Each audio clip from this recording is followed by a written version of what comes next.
Hello, നമ്മളിന്നേ നല്ലൊരു butter fruit ജ്യൂസാട്ടോ തയ്യാറാക്കുന്നത്. അപ്പോൾ നിങ്ങളിങ്ങനെ വിചാരിക്കും ഇതെന്താ ബട്ടർ ഫ്രൂട്ട് ജ്യൂസ്, ഞങ്ങളാരും തയ്യാറാക്കാറില്ലേന്ന്.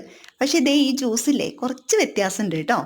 അതിന് വേണ്ടിയിട്ട് നമുക്ക് മിക്സിയുടെ ജാറിലേക്ക് വൃത്തിയാക്കി ചെറിയ കഷ്ണങ്ങളാക്കിയ ബട്ടർ ഫ്രൂട്ട് ഇട്ട് കൊടുക്കാം.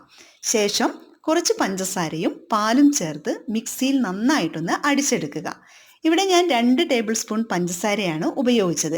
നിങ്ങളുടെ ഇഷ്ടത്തിനനുസരിച്ച് കൂട്ടുകയും കുറയ്ക്കുകയും ഒക്കെ ചെയ്യാട്ടോ. കുറച്ച് മധുരമൊക്കെ ഉണ്ടാകുന്നത് ജ്യൂസിനൊരു രുചി കൂടുതലായിരിക്കും അല്ലേ? ശേഷം നന്നായിട്ടൊന്ന് അരച്ചെടുത്തിട്ടുണ്ട്. ഒട്ടും തരിയില്ലാതെ വേണം ഇത് അരച്ചെടുക്കാൻ വേണ്ടി. ഇനി നമുക്കിതൊന്ന് ഗ്ലാസ്സിലേക്ക് ഒഴിച്ചു നോക്കാം.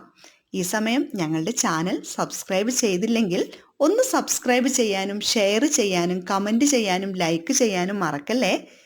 ഇനിയാണ് നമ്മൾ പറഞ്ഞ ട്രിക്ക്. അതിനുവേണ്ടി ഞങ്ങളിവിടെ യൂസ് ചെയ്തിരിക്കുന്നത് ക്യാമറയുടെ ഒരു ചെറിയൊരു ഐസ്ക്രീം ബോട്ടിലാണ് കേട്ടോ.